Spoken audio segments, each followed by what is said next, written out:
to the high standards in the FISA court, and yes, it will be investigated. Massive immigration sweep. ICE rounding up dozens of illegal immigrants, despite a Democratic mayor's heads-up warning. Why do they keep putting illegal immigrants above California residents? It blows my mind. Lieutenant Governor of Georgia putting Delta on notice, tweeting this: "I will kill any tax legislation that benefits Delta unless the company fully reinstates its relationship with the NRA." Had they have treated everyone in terms of their discounts fairly, we wouldn't be in this situation. President Trump strikes a deal with Boeing for a brand new Air Force One.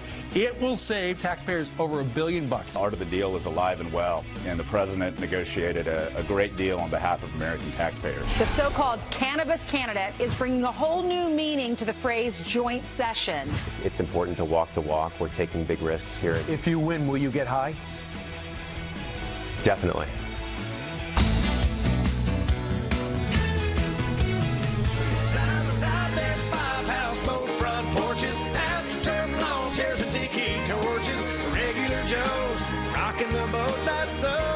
Redneck Yacht Club. Craig Morgan's going to join us at the end of this hour. You got to stick around and watch that. He has a big announcement to make.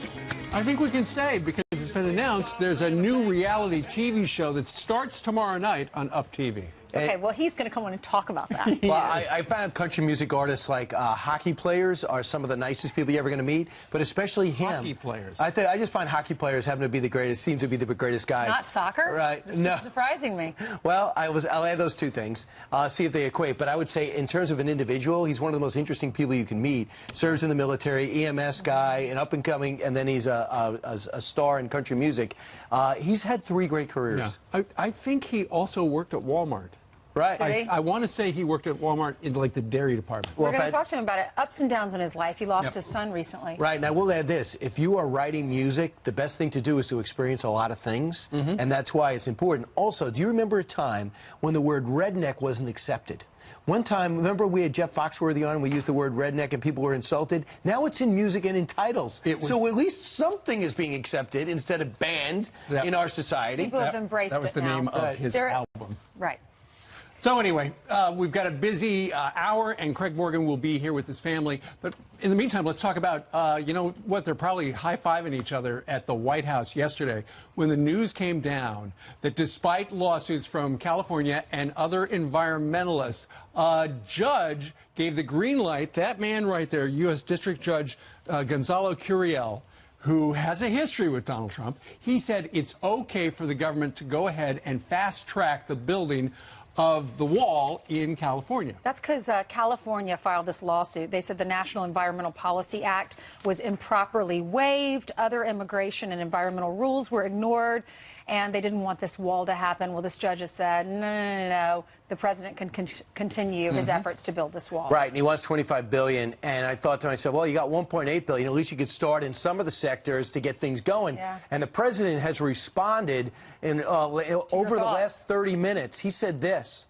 I have decided that sections of the wall that California wants built, which, by the way, has worked in San Diego, now will not be built until the whole wall is approved.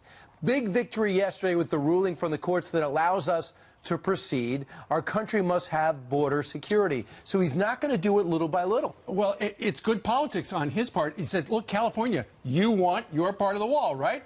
Well, the price of you getting a brand new part of the wall is for us to build the whole wall.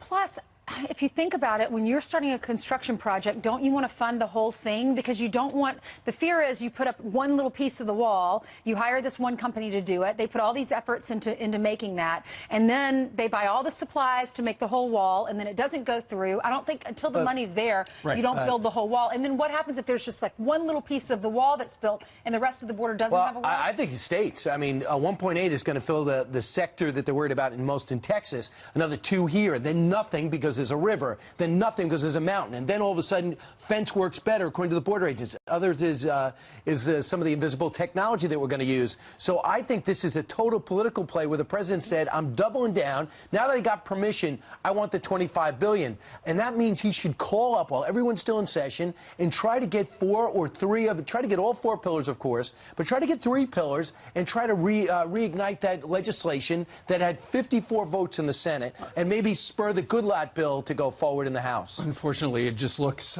to a lot of observers like it's not going anywhere right now. Ton Homan is the acting director of ICE. There were some big ICE raids out in California. They picked up 150 people who are criminal aliens, although it sounds like something like 864 other criminal aliens they were looking for after that mayor out on the West Coast warned people there could be raids. Looks like they ran, and he's not happy about that. Also, in other news, there's been so much talk about the dirty dossier. Did that lead to the surveying of the campaign, of President Trump's campaign when he was running against Hillary Clinton? You have so many questions about it. You want to know what the FISA courts think. Well, Attorney General Jeff Sessions spoke yesterday saying he wants to get to the bottom of this. He's going to get the Inspector General at the DOJ to investigate and find out what really happened. Listen to this. We believe the Department of Justice must adhere to the highest standards in the FISA court. And yes, it will be investigated. And I think that's just the appropriate thing. The Inspector General will take that as one of the matters he'll deal with. And hopefully we'll get some expedited. And maybe it's not going to just be about this application on Carter Page. Maybe it's even bigger. Maybe they could go in and see some of the give and take that these judges are getting and saying, these packets that these judges are getting without a defense attorney to push back are inaccurate. Or they're going to say, fantastic, it's going great. Well, Brian, how many times have we heard experts come on and say, well, you know, the FISA court, they deal in secret situations, but it's pretty much rubber stamp, whatever the DOJ and the FBI want. The numbers don't lie. The numbers don't lie. When you look at it, it's something like 95, 98% of them are always approved. Why is that? Does the Department of Justice and the FBI just stack the case to get the FISA warrant? We don't know. Nonetheless, Michael Horowitz, the Inspector General, is going to take a deep dive and look probably over the last administration or so, I'm talking about the Obama administration, to see how often a FISA abuse, if it did happen, happened. So we know, it's dating back to on February 14th and switching to one of the other major stories in this country right now is school shootings. And we know that these kids go back to school today. We just had Phil Keating talking about that. And some of the aftermath is, let's turn our attention toward the NRA and make them the bad guys in this. And some major companies and investment firms are walking away from gun sales. And some are trying to put a brushback pitch to the NRA, and including Delta Airlines. Delta came out and says, hey, NRA members, we used to give you a discount for getting on. He goes, well, you know what? I'm pulling back that discount because I don't like a lot of your policies, which prompted the state of Georgia to fire back. Yeah, the Lieutenant Governor, Casey Cagle, he said, listen, I'm not giving you your tax breaks if you're not supporting the NRA. So you need to figure out what you want to do. We had him on the show earlier. Listen to this.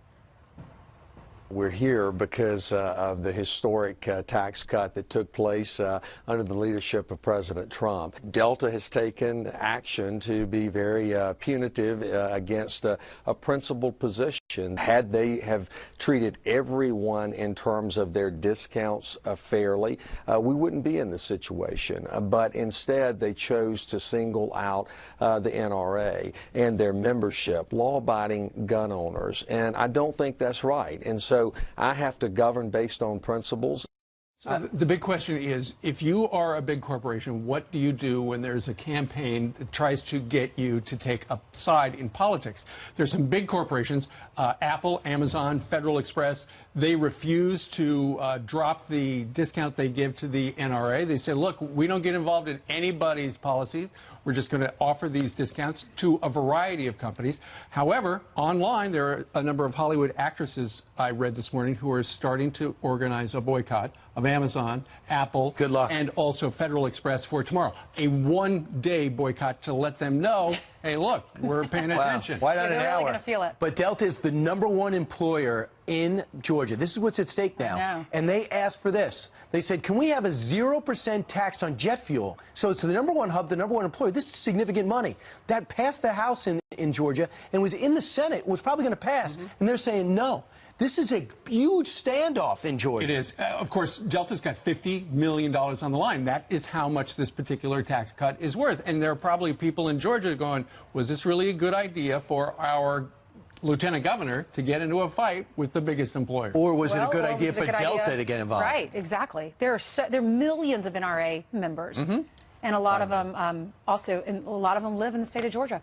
Let us know what you think about it. Jillian has some headlines for you as well. Hey, Jillian. That's right. Good morning to you guys. And we are following the situation out of Florida this morning. So let's get you caught up on that. Starting with this Fox News alert and a live look in Parkland, Florida, where students are arriving at Marjorie Stoneman Douglas High School for the first day of classes since the deadly shooting.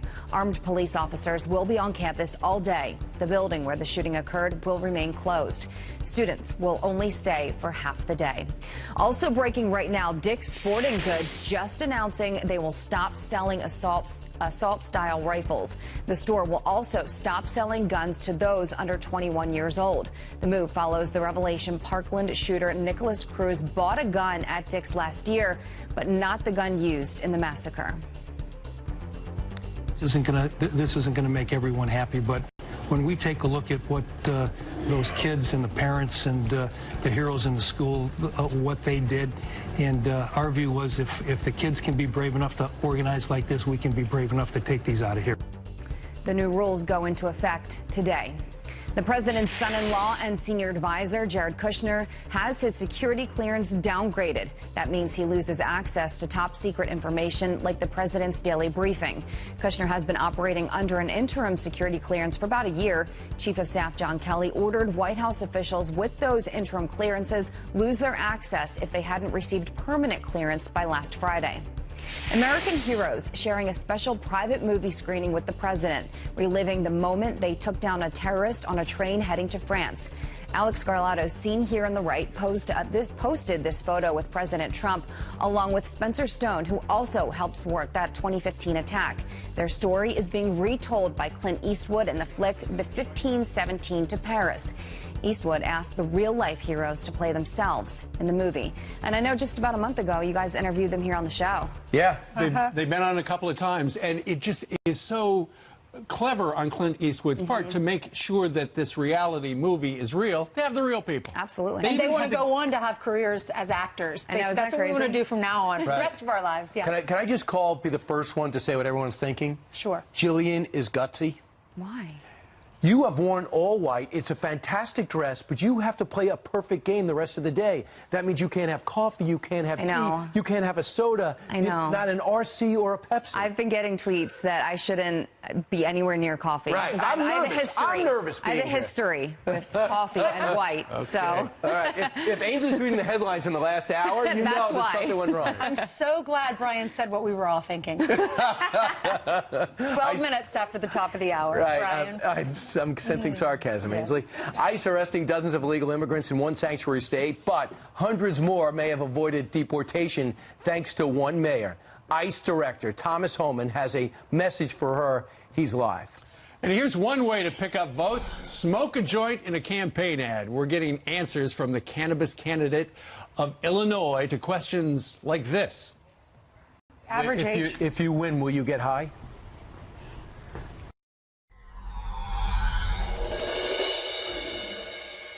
Bringing a whole new meaning to the phrase joint session. It's important to walk the walk. We're taking big risks here. If you win, will you get high? Definitely. In the last hour, that man right there, Benjamin Thomas Wolf, is running for Congress from Illinois. The reason we had him on was that image that we showed you a couple of days ago. He wants to be a member of Congress, and he is openly smoking pot in that campaign picture. And he says he's been smoking for a while, but when asked, hey, when you were working for the FBI, did you smoke then? He goes, oh, absolutely not. It came later, he said. But to me, it's like running on an issue that is like, I am pro-beer, and sitting there with all the issues facing his congressional district and the state of Illinois. Yeah. This is a total, to me, it's a total attention push to do this, because Absolutely. And the top 5 things in his district cannot be legalizing marijuana. Well, that's what happens now. Isn't everyone trying to push the envelope, and that's how they become famous? That's how they get elected.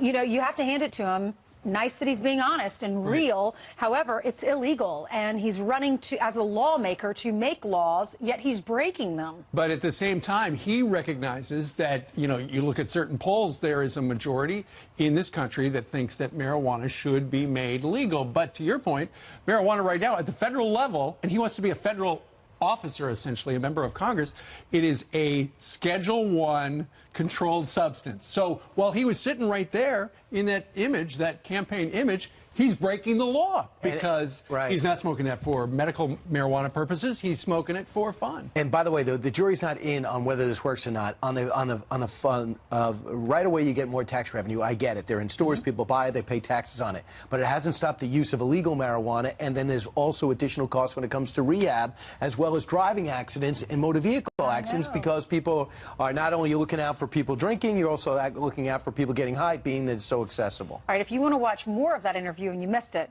here we go. You know, I think, like I said, the cannabis community has been standing up, saying this is very important. And again, we're standing by what we talk about every day. It's important to walk the walk. We're taking big risks here, and I think that the Democratic Party right now is looking for new leadership. Will you get high? Definitely.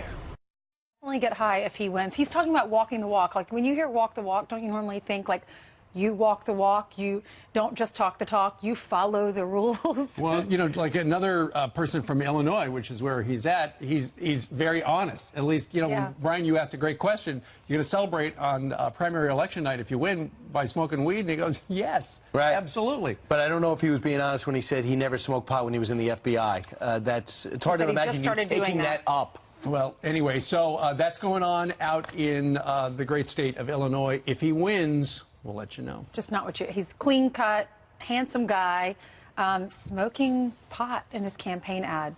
What has happened? Life has changed. Yeah, it has. All right, ICE arresting dozens of illegal immigrants in a series of raids, and hundreds more might have gotten away thanks to a mayor's warning. ICE Director Thomas Homan is here to respond. Coming up next. Plus, it's a sentence you thought you would never hear. Nancy Pelosi is a right-wing candidate? Really? What?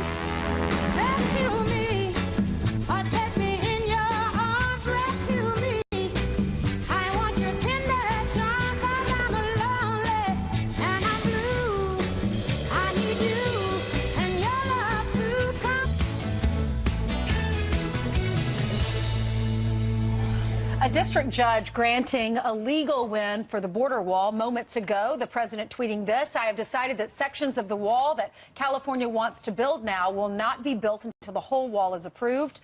Big victory yesterday with ruling from the courts that allows us to proceed. Our country must have border security. This as ICE arrests more than 150 illegals in Northern California, but reveals nearly 900 avoided deportation, and says a sanctuary city mayor's warning a couple of days ago may be to blame after giving them a heads up that the raids were coming. Well, let's find out the facts. Here with more is Acting Director of Immigration and Customs Enforcement, Iceman himself, Tom Homan.